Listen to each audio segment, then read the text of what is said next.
यस्येष पुरुषस्य उपमर्दित प्रत्यय ब्रह्म क्षत्राद्याप्त विषय तस्य तत्प्रत्यय संन्यासात् तत्कार्यांकरणं कर्म साधनानांच अर्थ प्राप्त संन्यासः। यस्य पुरुषस्य उपमर्दित प्रत्यय, यस्य पुरुषस्य एवं जिस पुरुष के अंदर नष्ट कर दिया गया है यह प्रत्यय, यह ज्ञान, क्या ज्ञान उसके अंदर उसने नष्ट कर लिया? अहम ब्राह्मणोस्मि, अहम क्षत्रियोस्मि, ब्रह्मत्व क्षत्रत्व आदि आत्विष शरीर आदि को लेकर के विद्यमान जो ब्राह्मणत्व क्षत्रित्व आत्विष शरीर आदि, आत्मा शरीर, ब्रह्म क्षत्र आदि शुद्ध ब्रह्म नहीं है ना, ब्रह्म क्षत्र आदि जो शरीर संबंधी को ले उपाधि संबंधी जो विषयों को लेकर के जो उसके अंदर ज्ञान था, यस्य उपमर्दित तस्य पुरुषस्य, उस पुरुष के अंदर तत्प्रत्यय संन्यासात् ब्राह्मणोस्मि क्षत्रियोस्मि इत्यादि ज्ञान का संन्यास करने से ही तत्कार्याणाम तन्निमित्तक जो कार्य थे, अर्थात ब्राह्मणत्वादि निमित्तक जो तत्प्रयोज्य जो कार्य थे, अर्थात कर्म एवं कर्म के साधन, उन सारी चीजों को अर्थ प्राप्त संन्यास, संन्यास के अर्थ प्राप्त हो जाता है। तस्मात् आत्मज्ञानांगत्वेन संन्यास आख्यायिकायम् आरभ्यते। इसलिए आत्मज्ञान का अंग से ब्रह्म ज्ञान का ब्रह्म विद्या का अंग रूपेण ही संन्यास विधान के संन्यास को विधान करने की इच्छा से यह आख्यायिका को आरंभ किया जाता है। अच्छा, संन्यास ज्ञानांगत्व से संन्यासमेव ज्ञानांगम इति उक्त्वा, ये श्रुति है जो सिद्ध। अच्छा, अतः ज्ञान को संन्यास के साथ समुच्चय करने से जो अध्ययन विद्वत संन्यासी नहीं है, विदिशु संन्यास लेकर के ज्ञान अभ्यास भी करते हैं, ज्ञान और संन्यास दोनों समुच्चय होंगे। उस रूप से भी विधान करने की इच्छा से ऐसा टिप्पणकार थोड़ा अधिक कल्पना यहाँ कर रहे हैं। 4 नंबर टिप्पणी। मैत्रेयी होवाच याज्ञवल्क्य उद्यास्यन्वार्यहम् अस्मात् स्थानादस्मि हम तते अनया कात्यायन्यान्दं गर्वाणि इति। उन्होंने अपना पत्नी का नाम पुकार हे मैत्रेयी इति होवा।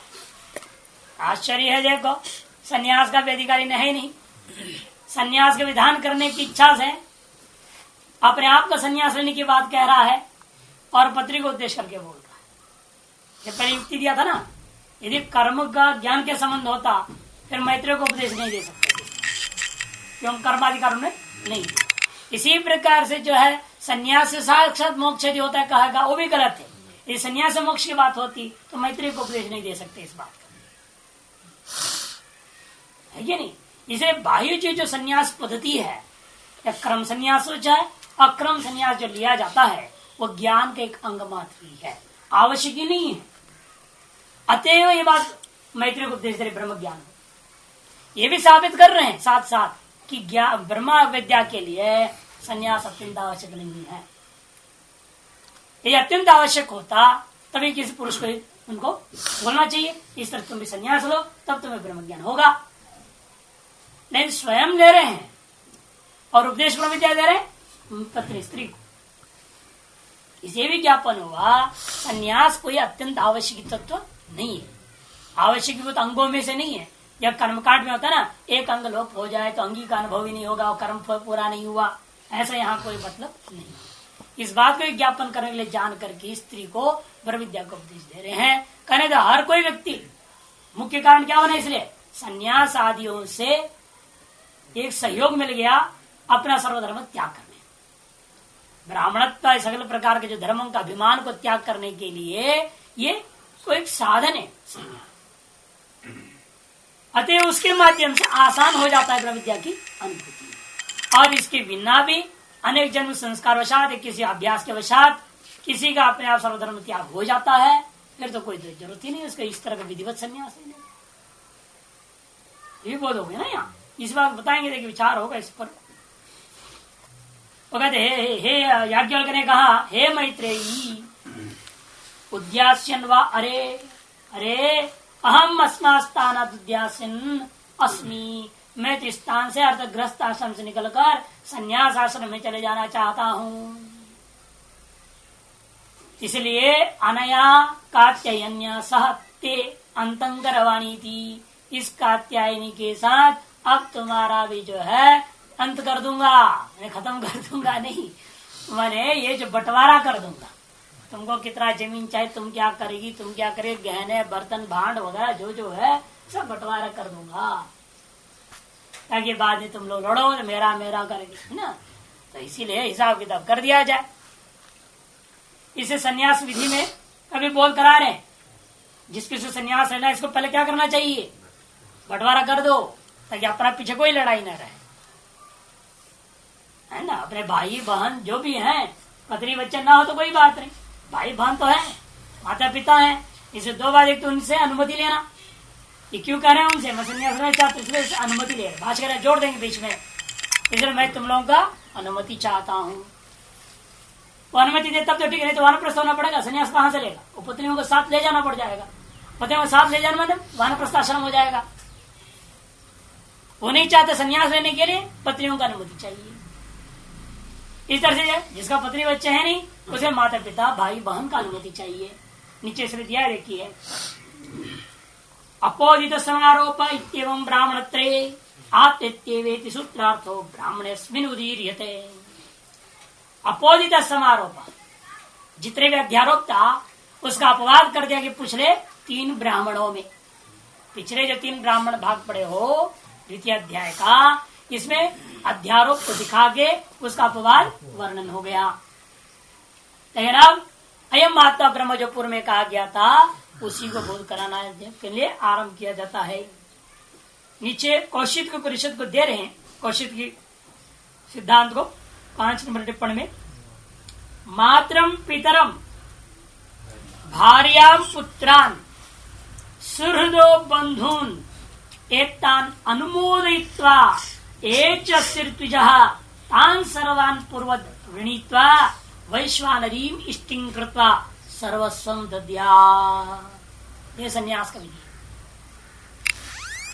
अपने माता पिता पत्नी बच्चे मित्र बंधु बांधव इन सभी का अनुमोदन प्राप्त करके, अनुमोदित्वा इन सभी के अनुमोदन को प्राप्त करके, एक चार्त्विजा जो आज तक आपके ऋत्विक रहे, जो ब्राह्मण लोग आपके कर्म कांड में सहयोग देते रहे, यज्ञ आदि में करते रहे, या जन्म संस्कार किया, मान लो ब्रह्मचर्य से सीधे आ रहा हो तो जो ब्रह्मचर्य संस्कार दिया आपको उस गुरु का, उस आचार्य गुरु जो गायत्री मंत्र दिया है उसका, इस तरह से जो भी ऋत्विक है तान सर्वान पूर्व वर्णिता, उन सबको पूर्व के समान वर्ण करके एक वैश्वान रिष्टि होता है, उस सृष्टि को करते हुए सर्वस्व दान दे देने कर खत्म कर देना चाहिए, ताकि पीछे कोई लड़ाई झगड़ा न रहे, कोई तनाव न रहे, तुम्हें तो वापस न लौटना पड़ेगा व्यवस्था करने में। कईयों का स्थिति ऐसा हो गया वापस घर जाना पड़ जाता है, क्यों, वो वहां लड़ाई हो गई, झगड़ा हो गया, और बुलाते और आप ऐसे छोड़ गए, भाई अब देखिए यहाँ तो तमाशा हो रहा है, कोर्ट कचहरी हल्ला गुल्ला हो रखा है, अब आपको लिखित देना पड़ेगा, आइए साक्षी बनिए, अब वहां जाओ कोर्ट में सद होकर वो भाई बंधु की जो है झगड़े को शांत करने की। कईयों के साथ ऐसा हुआ है घटना, इसलिए श्रुति ने पहले सब जानती है कि कलयुग में और भी भयंकर स्थिति बन सकता है, इसे श्रुति नित्य है ना, तीनों कालों का ज्ञान है, इसलिए स्वयं बोल पहले सब व्यवस्था करके, एक भी चीज रह जाए तो परेशानी हो जाए।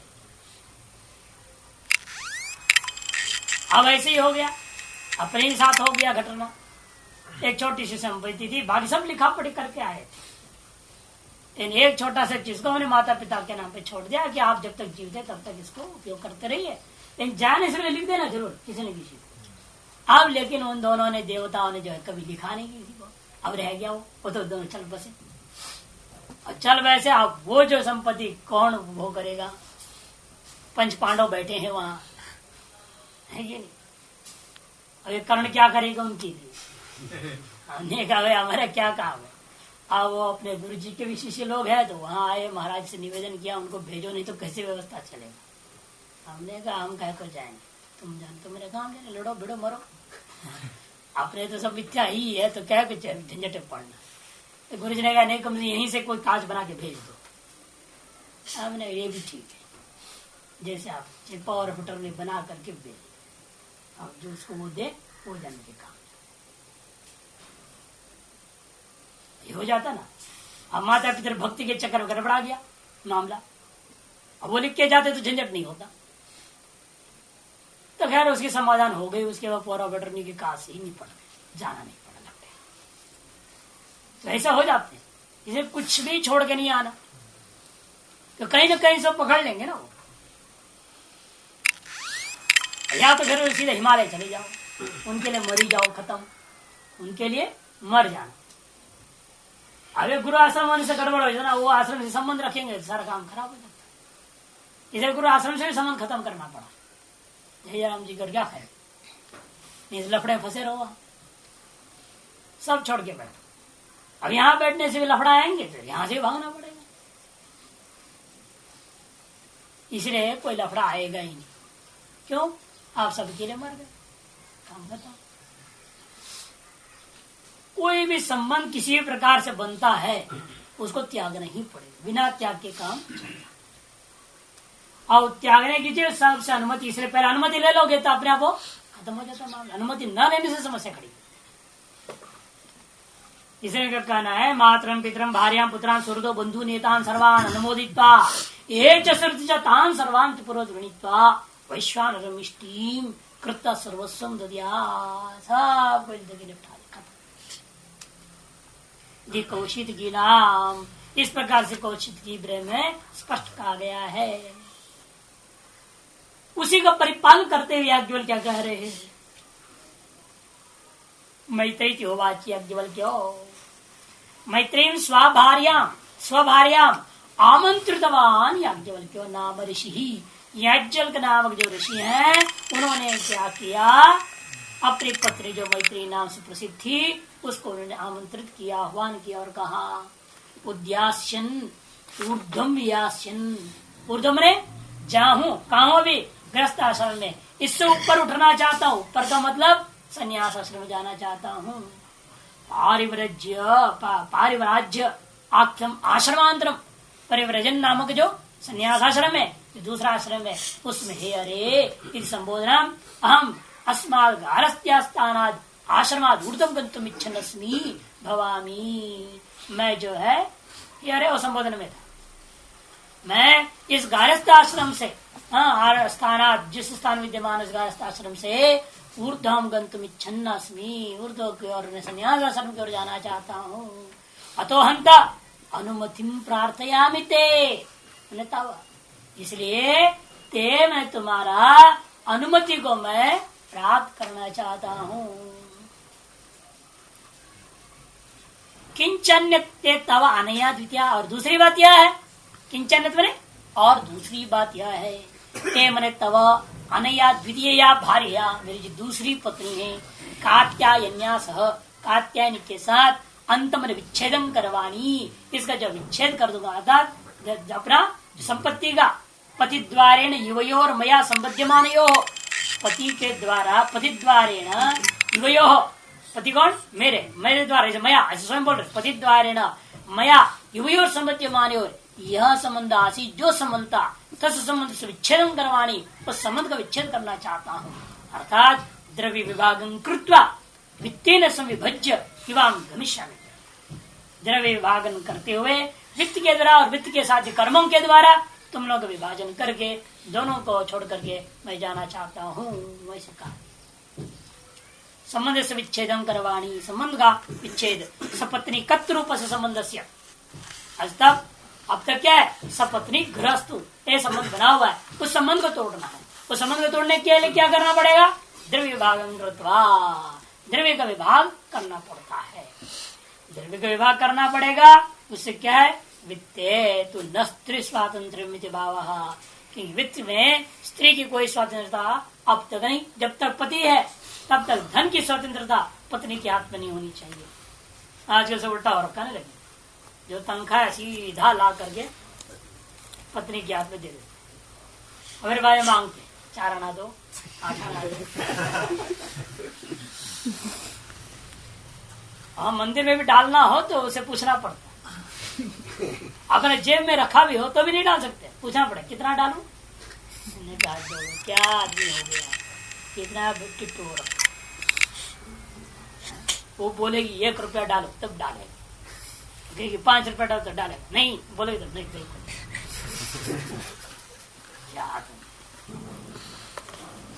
पहले ऐसा नहीं था ना, शास्त्रीय परंपरा में आज भी जो लोग इस हिसाब से चलते हैं उन लोगों के घरों में ऐसा नहीं होता है। तो कुछ लोग बिगड़ चुके हैं, उनकी बात अलग है। बिगड़ा वही है जो महाभोगी है, बिगड़ता कौन? क्यों स्त्री अधीन होना पड़ता है? तो स्वयं कुछ भी करने में समर्थ नहीं, कार्य बाह्य कार्य दृष्टिया भी सांसारिक गतिविधियों को करने में दृष्टि से भी वो नपुंसक है, हर बात पर उस पर निर्भर है। स्त्री प्रमाणों से आया था ना व्याकरण, हर काम के लिए स्त्री प्रमाण हो रखा है। ऐसा व्यक्ति ही जो है ज्यादातर फंसता है, नहीं तो नहीं। वित्ते न सविभज्य, अब तक तुम लोगों का वित्ताधिकार नहीं था, अब मैं जा रहा हूं ना, इसलिए वित्ते न सविभज्य, वित्ते न तात्पर्य वित्त जन कर्मों का विभाजन करता हुआ प्रत्याय का नीचे, इसीलिए वित्त के द्वारा मैंने वहां स्पष्ट करते हैं, कहते वित्तेन संविभज्य करते है स्वान अनुरूपाभिर्वृत्ति भी संविभज्य संन्यस्य संन्यसेदिति शास्त्र चतर नियामक विभाग, स्वान अनुरूपाभिर्वृत्ति भी अपने अनुरूप वृत्तियों के द्वारा संविभाजन करते हुए संन्यास लेनी चाहिए, ऐसा शास्त्र का नियम को यहाँ दर्शा रहा है।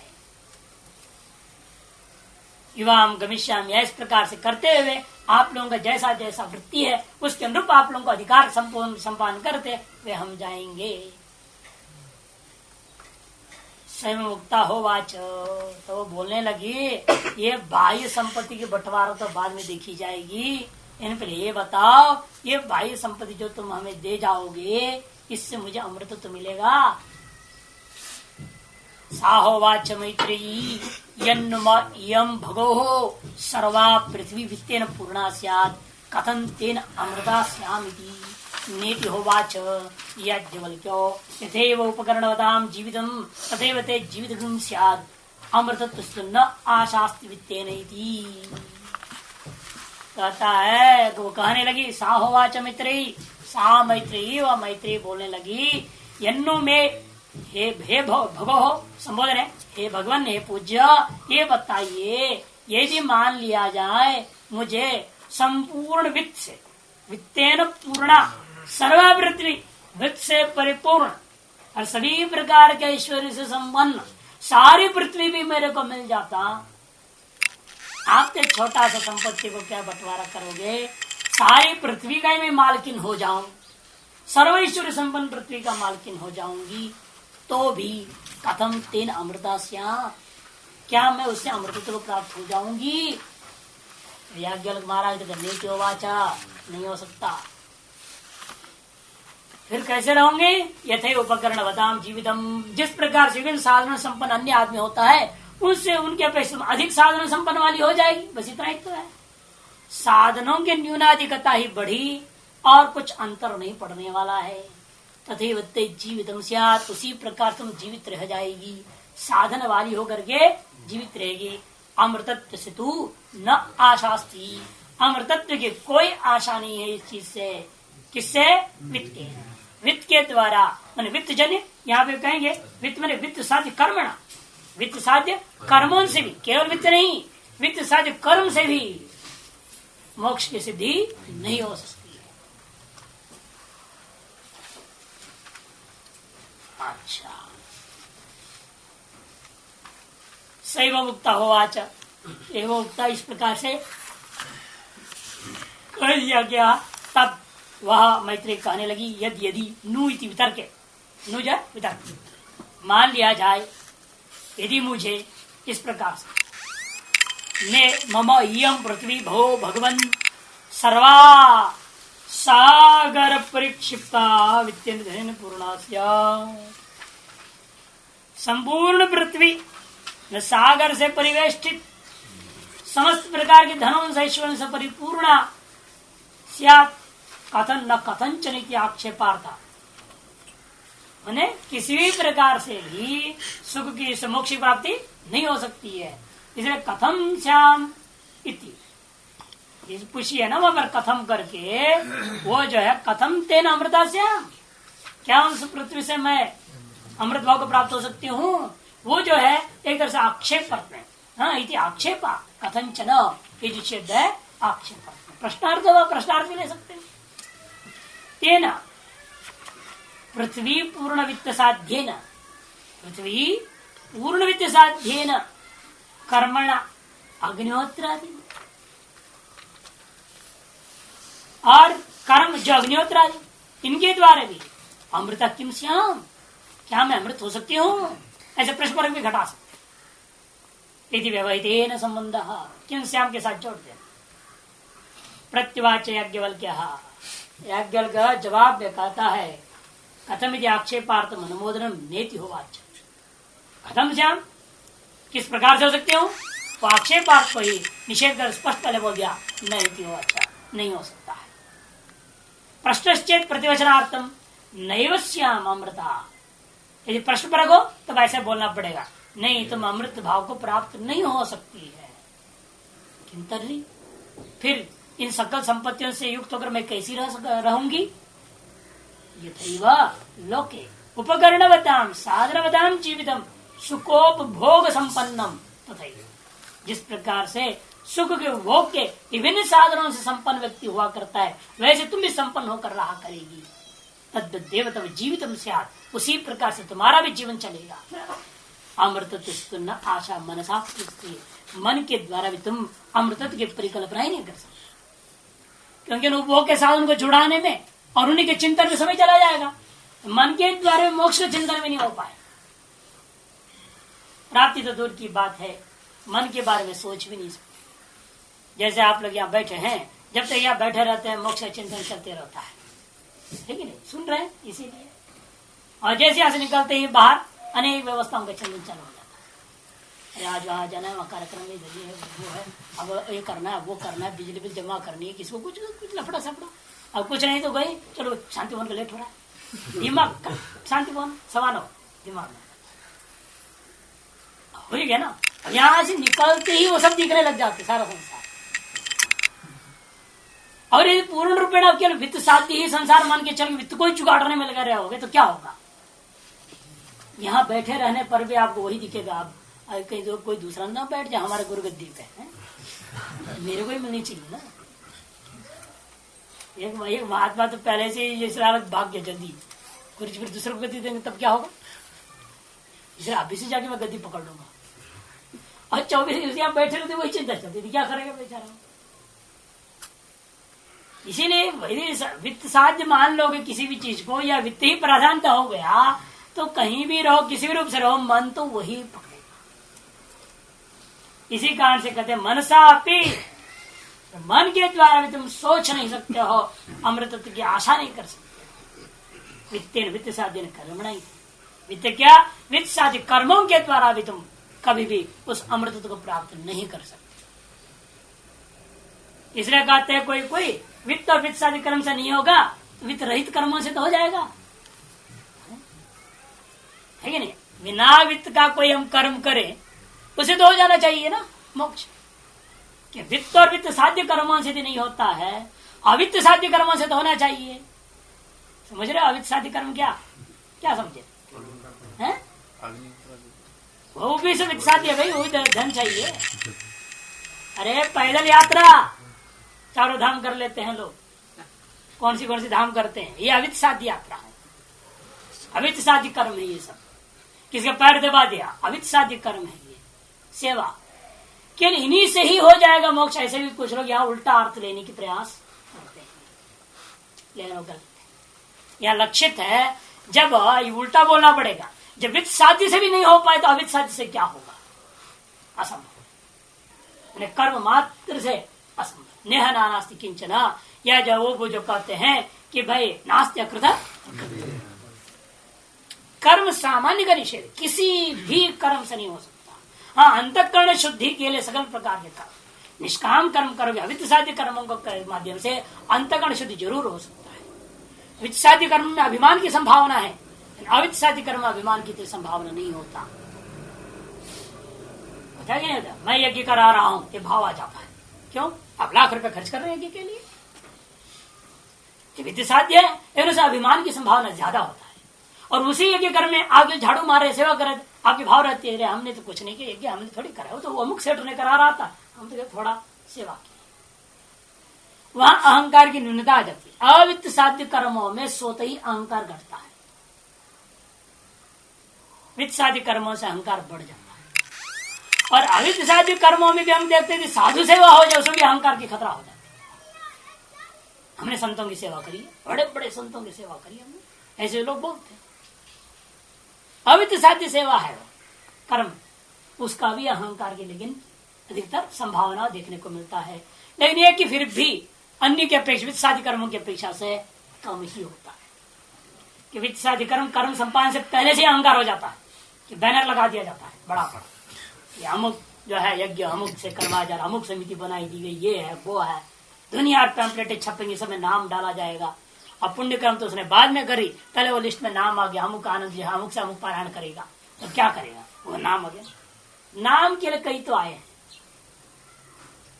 तो क्या करें। तो वो जो चक्कर है ना, ये सबसे खराब चक्कर है। इसे वित्त साध्य कर्म में तो नाम पहले आ जाता है, और उसमें जुड़े हुए लोग अन्य लोगों का भी है ना, अमुक अमुक कार्य करता है, अवित्त साध्य कर्म भी कर रहे हैं, लेकिन उनका नाम जुड़ जाता है। इसलिए ये कर्म ही ऐसे जाल है कि वहां छूटना मुश्किल हो जाता है। संयोजक कौन अमुक है, उसने कौड़ी नहीं डाला जेब से, नाम आ गया, और उस नाम के चक्कर में वो दिन रात दौड़ने को तैयार होता है। ये सब देखने को मिलता है। कारण क्या है, कर्म के द्वारा वो सुख शांति चाह, इसे किसी भी प्रकार के कर्म, यहाँ तात्पर्य वित्त साध्य तात्पर्य नहीं कि केवल वित्त साध्य कर्म ही नहीं, अवित्त साध्य कर्म भी मतलब मोक्ष का साधन है, ऐसे आप परिकल्पना नहीं कर सकते। पूर्व में विचार करते हुए बोल चुके हैं, कोई भी कर्म है जो वह कर्म के मोक्ष का साधन नहीं हो सकता। एकमात्र ज्ञान है, और अज्ञान स्वाध्याय लभ्य है, उस स्वाध्याय के अलावा कोई साधन नहीं मुक्ति का। जिसके स्वाध्याय में मन नहीं लगती है वो जाए नीचे के साधनों में। फिर जैसे भगवान ने अर्जुन को बताया, अनेक यज्ञों का वर्णन करते ज्ञान यज्ञ से आरंभ कर द्रव्य यज्ञ तक ले जाते हैं। भाई आपके द्वारा स्वाध्याय नहीं हो पा रहा, बैठ करके बैठते हो, पढ़ते हो, दिमाग में कुछ भी नहीं घुस रही, भैंस का वैसे स्थिति है आपकी। आपकी बुद्धि भैंस बुद्धि बनी रह जाए, हम भैंसों हम ही रह गया, भैंस ब्रह्म तक नहीं पहुंच पा रहे हो। फिर तो है कि भाई चलो फिर उपासना, क्या करें, उपासना में मन नहीं लगता, बैठे आरती उतारे ले, दिमाग में कुछ और चल रहा है, उपासना भी नहीं कर पा रहे। आंतरिक उपासना करना दूर की बात, बाह्य उपासना भी नहीं हो पा रही, पूजा भी। तब उनके लिए कहा भाई तुम फिर कर्मकांड करो, सेवा करो, बाह्य कर्मों में लग जाओ, उससे भी मन नहीं लगता है। फिर क्या, तीर्थ यात्रा करो, अधमा अधमा जाओ, धक्का खाओ दुनिया, सबके गाली सुनते भिक्षा खाओ, तब कुछ अकल शुरू होगा, तुम्हारे पाप घटेंगे। जब वो गाली देंगे ना, वो तुम्हारे पाप घटता है। नौजवान हट्टा कट्टा सांड काम करो, नहीं धरना नहीं, नौकरी नहीं मिला, भिक्षा मांगने आ गया, ऐसे ऐसे बोल के देते, उसे आपके पाप घट जाता। तब मन थोड़ा कर्म में, उपासना में लग जाए, फिर धीरे धीरे वो स्वाध्याय में आ सकता है। इसलिए निर्भर होता है ना आपकी अवस्था में, अपने आप तय करो आपसे क्या हो रहा है, नहीं हो रहा है, आपको स्वयं इसमें आप अपने आप को ठगोगे तो आपकी मर्जी है। डबल डिसेप्शन होता है ना, लोग करते हैं आजकल, स्वयं को ठग ले रहे हैं और दूसरे को भी ठग रहे हैं। स्वयं सिद्ध हो गए है गिद्ध, और दूसरों को सिद्ध बता रहे हैं अपने आप को, और पुछवा लेते हैं। तो वो नहीं होनी चाहिए। स्वयं सच्चा स्वीकार करो कि मेरी अपनी बुद्धि की कितनी योग्यता, कितनी घिसी हुई है, ये कितनी चमकी हुई है। ये दृश्य तो अग्रिया बुद्धि है ना, चमका नहीं है ना, उसको तेज बनाना है, उसको तीक्ष्ण या आगे नहीं, वहां सूक्ष्म या सूक्ष्म बुद्धि। जैसे अपनी सूक्ष्म बुद्धि बनानी है तो उसके लिए घिसना पड़ता है, वो कितनी घिसी है अपने आप को आपको अनुमान करना पड़ेगा, उसी हिसाब से अपना साधना तय करनी पड़ेगी, मेरे को कौन से साधना। तीसरे यहां पर कह रहे हैं कि आप ये समझ के चलिए, वित्त साधन कर बड़ा ना शास्त्र मन शास्त्र। तब कहती अच्छा महाराज फिर तो क्यों संपत्ति के बंटवारा कर। साहोवाच मैत्रेयी ये नाम नामृदास्याम किम हम तेन कुर्याम यदेव भगवन् वेद तदेव मे ब्रूहीति। वह मैत्रेयी बोलने लगी ये ना जिन साधनों से मैं अमृत भाव को प्राप्त नहीं कर सकती हूँ तेन किम स्यात् किम अहम तेन कुर्याम, उन साधनों के लिए मैं क्या करूंगी वह मेरे लिए निरर्थक है, व्यर्थ है। इसलिए हे पूज्य भगवान अमृतत्व का साधन रूपेण आप जो भी जानते यदेव वेद अमृतत्व साधनम तदेव मैं ब्रूहीति, वही अमृत साधन को आप मेरे लिए कथन कीजिएगा, मुझे अन्य साधनों की अपेक्षा नहीं है। कितना बड़ा वैराग्य यहाँ भी पता ना, वैराग्य के बिना ज्ञानाधिकारी नहीं है। यहां से देख कर रहे ना उसके अंदर इतने वैराग्य था, आप जो थोड़ा देर उसकी लालच किया बल्कि उसने कहा थी पूरी पृथ्वी की मैं मालकिन हो जाऊं, यदि उससे अमृत प्राप्त हो जाए तब तो ठीक है, इसे प्राप्त नहीं होना है तो मुझे कुछ नहीं चाहिए, साफ बोल है या नहीं। जब पूरी पृथ्वी का मालकिन होने पर भी मुझे सुख नहीं मिल सकता, अमृत प्राप्त नहीं हो सकता, तब क्षुद्र सुखों से मुझे क्या मतलब, सर्वस्व त्याग। तब वो भी कहेगा अरे इतना बढ़िया बात, पहले से तुम मेरी प्रिया थी, अब और ज्यादा प्रिय बात तुमने कहा दिया। पहले से ही वो पठन पाठन में सहयोग देती रही, कात्यायनी तो केवल धंधा उसकी जो रसोई घर में सीमित रही हो, गृहिणी का कार्य गुरुकुल के बच्चों को संभालने के काम में लगी रहती थी। इसलिए उसको ब्रह्म ज्ञान होने ज्ञान को इस ज्ञान से कोई लेन देन नहीं था। इन मैत्री सदा इनका खुद के याज्ञवल्क्य जी का देखभाल करना, उनका जो वस्त्र आदि का देखभाल करना, अन्य काम देखभाल करना, साथ साथ हमेशा वही बैठे रहना और सुनती रहती थी शास्त्र क्या पढ़ा रहे। जैसे पट्टाभिराम शास्त्री जी का पत्नी को हमने देखा, बड़ा जबरदस्त, पूरी मीमांसा दर्शन कहीं से पूछ लो आप, कभी हाथ तो कोई पुस्तक नहीं लिया, इन सब कुछ बुढ़ापे के कारण से कई जगह भूल भी जाते थे ना, पत्नी याद दिलाती थी पीछे से, हमेशा वो दरवाजे के पीछे बैठती थी। उसका ये कमरा था, इधर से एक दरवाजा हम लोग आते थे और उधर से दरवाजा रसोई घर जाने के लिए, रसोई घर के अंदर बैठी रहेगी। एक दौर हमने प्रसंग देखा कि वो बोलते बोलते रुक गए तो वो अंदर से बोली, देवत्याधिकरण के मामला में एक जगह ऐसे लट गए तो वो बोलने लगी वहां पीछे, भाष्यकार ने कहा था। तब झट से याद आ गया पट्टाभिराम जी को, अरे हाँ तुम निकल पुस्तक निकलवाया, भाष्य पंक्ति पढ़, अब लग गई ना बात, क्योंकि मीमांसा शास्त्र वाला बहुत टफ है, वो संक्षेप में लिखा हुआ हर अधिकरण बहुत ही संक्षेप में बना करके, वहां की एक पंक्ति समझने के लिए आपको कुतूहल वृत्ति लानी पड़ती है, भाष्य लाना पड़ता है, दीपिका लानी पड़ती है, अनेक ग्रंथों को समझना पड़ता है, तब उसको समझ लगा सकते हैं, भाट दीपिका तक पढ़ के, उसके बिना शास्त्र माला को लगाना कठिन है। इसलिए जान करके हम लोग को शास्त्र माला पढ़ा कि ताकि अब भाई अधिक उम्र तो है नहीं मेरा, इसको पढ़ लो, इसी में सब चीज आ जाए, मैं सब जगह का बोलते जाऊंगा तो वो सब कुछ पकड़ जाता है, फिर अपने आप उन ग्रंथों को देखते रहो तो लग जाए। तब हमने देखा कि उनको कितनी याददाश्त। फिर हमने उस दिन पूछा, जब बीमार थे हम लोग गए थे सेवा में, तो हम लोग पूछे भाई, हम उनसे पूछने लगे पत्नी से आपने क्या क्या पढ़ा, वो कहती मैं कुछ नहीं पढ़ा, कोई पुस्तक छुआ नहीं आता, ये लाइब्रेरी की सफाई इसलिए आप लोगों से कराया जाता है, देखिए उसमें वेदों का मंत्र है, कितनी निष्ठा है, हमें स्पर्श नहीं करना है, इन ग्रंथों को हमें छूने का अधिकार नहीं, क्योंकि वेद मंत्र इसमें छपा हुआ है।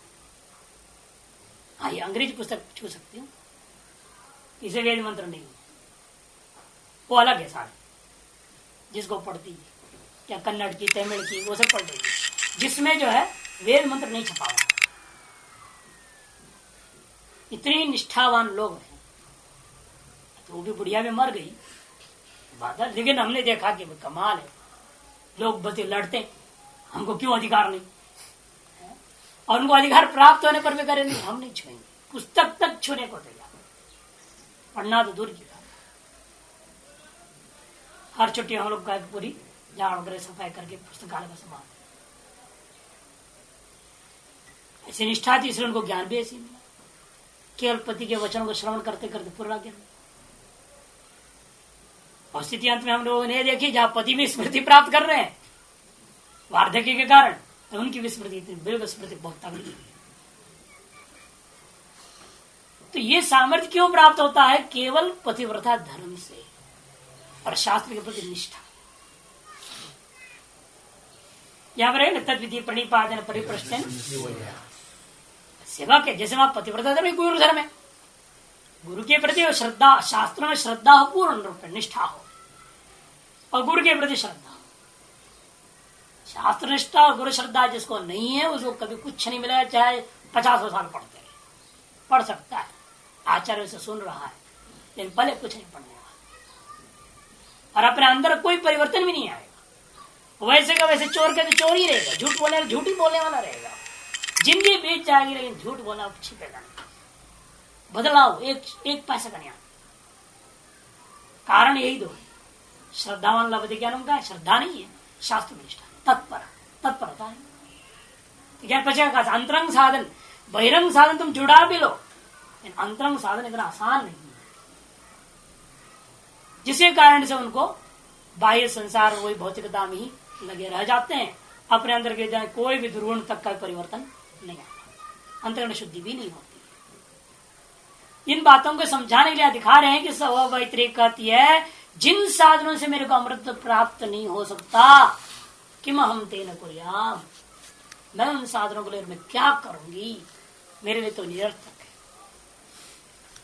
यदेव भगवान वेद तदेव मे ब्रूहीति, किसी का भाष्यकार कहते साहवाच मैत्रेयी एवं मुक्ता प्रति उवाच, इस प्रकार से कह दिए जाने पर वह याज्ञवल्क्य के प्रति मैत्री बोलने लगी, यदि एवं ये न हम नामृतास्याम किम हम तेन वित्तेन कुर्याम, जिन वित्तादि साधनों से मैं अमृतत्व प्राप्त नहीं कर सकती हूँ, तो ऐसे वित्त साधनों से मैं क्या करूंगी। यदि भगवान केवलम अमृतत्व साधन वेदा, केवल अमृतत्व का साधन है जो आप जानते हो, तो तदेव अमृतत्व साधन में मह्यम ब्रूहि, वही अमृतत्व का साधन तो आप मेरे लिए कथन कीजिएगा, और अन्य मुझे कुछ नहीं बताना।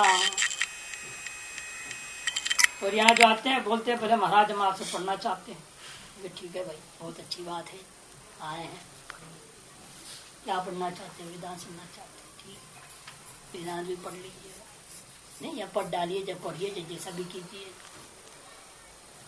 सब बात रहे। महाराज हम कहाँ रहेंगे, आप रहने की व्यवस्था कर देंगे। कमाल हो, हम पढ़ने आया कि व्यवस्था के लिए आया है? तो पढ़ाई का प्रस्ताव रख दिया, बाद में साधन की प्रस्ताव रख दिया है। मैंने कहा ऐसा नहीं होता, यहाँ कोई व्यवस्था नहीं है, न व्यवस्था दी जाएगी, व्यवस्था किया अपने आप नहीं। वेदांत सुनने आए हो, करतल भिक्षा तुरतल वासा सुने हो और सुनाते हो दुनिया को, अब कमरे की व्यवस्था हम करेंगे तुम्हारे लिए। करो तुरतल वासा, पढ़ने आओ, जाओ शांति भजन, करतल भिक्षा करो, पढ़ो। अब तुम्हारे प्रारब्ध कर्म है तो योग अपने आप बनेगा, व्यवस्था की, हमारा काम नहीं। असली उनको कारण वेदा पढ़ना नहीं है, वो ये सोच रहे हैं कि ये बोलेंगे तो जरूर कमाई दे देंगे कोई ना कोई आश्रम वाला। उनका लक्ष्य वेदांत पढ़ना नहीं है, उनका लक्ष्य कमरे प्राप्त हमारे में।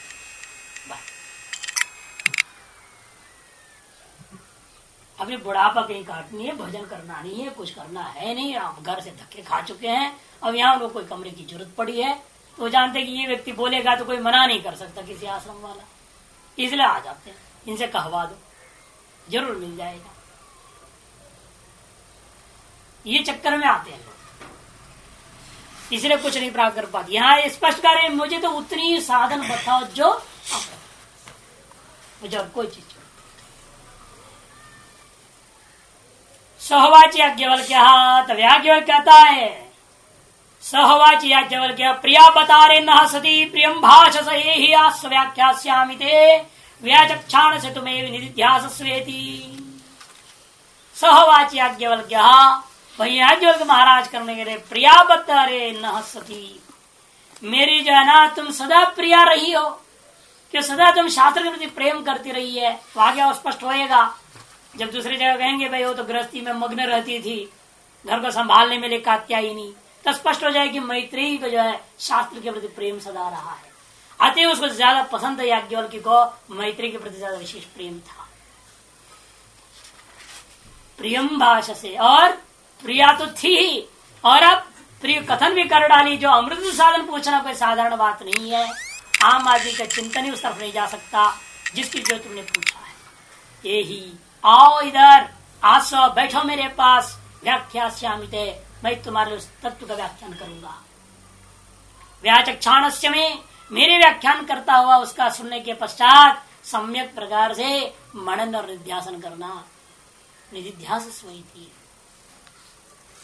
सहवाची याज्ञवल्क्य एवं वित्त साध्य अमृत साधने प्रत्याख्याते। वित्त साध्य साध्य अमृतत्व साधने, वित्त साध्य जो है वह अमृतत्व का साधन नहीं है। इस प्रकार से अमृतत्व साधनता वित्त साध्य वस्तुओं में प्रत्याख्यान करने पर याज्ञवल्क्य स्वाभिप्राय संपत्तौ तुष्टाः, अपने अभिप्राय को जान करके जो है उसकी संपादन हो गया। उसका बोलने का अभिप्राय यही था कि मैत्रेयी मोक्ष साधन पूछे, इसे जान करके मैत्रेयी करके बुलाया संबोधन करके, और ये चाहता था वो कि वास्तव में शास्त्र निष्ठा इसके अंदर है, इसलिए मोक्ष साधन की इच्छा होनी चाहिए। और स्वानुरूप स्वाभिप्राय के अनुरूप जब उसके वचन आ गया तो बड़ा प्रसन्न हो गया।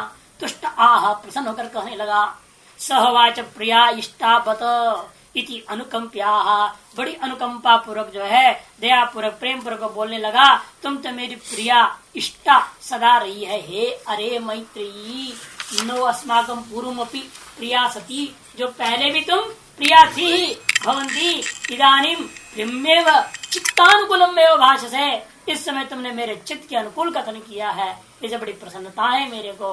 अतएव यही आस्व उपविश, यही मैंने आओ पास में बैठो, व्याख्यास्यामि यत्ते तव इष्टम अमृतत्व साधनम आत्मज्ञानम कथिष्यामि, जो तुम्हारे लिए इष्ट है अमृतत्व का साधन जो आत्मज्ञान है वही मैं तुम्हारे लिए कथन करूंगा। लेकिन याद रखना, सुना और सुन करके चुप हो गया ऐसा नहीं। व्याचक्षाण से तुम्हें मम व्याख्यान करोदा, मैं व्याख्यान जब करते रहूंगा उस समय साथ साथ मन निध्यासन में समय प्रकार से करना होगा, क्योंकि बाद में चले जाएगा, शंका कब पूछेगी। यदि सुन लिया और बाद में मनन करेगी, बाद में ध्यान करते रहेगी, तो उसमें कोई शंका आ जाए, विपरीत वो विचार आ जाए, कौन समाधान करे, वो तो संन्यास लेके चला जाएगा। इसलिए कह रहा है बाद में कोई मौका नहीं, इसलिए अभी ही सुनते वक्त साथ साथ तुम्हें सम्यक प्रकार से निध्यास वाक्यानि अर्थतो निश्चयेन ध्यातुम इच्छा, वाक्यों को सुनना नहीं किंतु अर्थतः निश्चय पूर्वक उस तत्व का ध्यान करने की इच्छा कर, प्रयास करो, तब जाकर के तुम्हें उसका अमृतत्व का अनुभव होगा। गंभीर अर्थतत्व शाम, क्योंकि समस्त वाक्य यहाँ एक एक देखने में सरल है किंतु अत्यंत गंभीर है।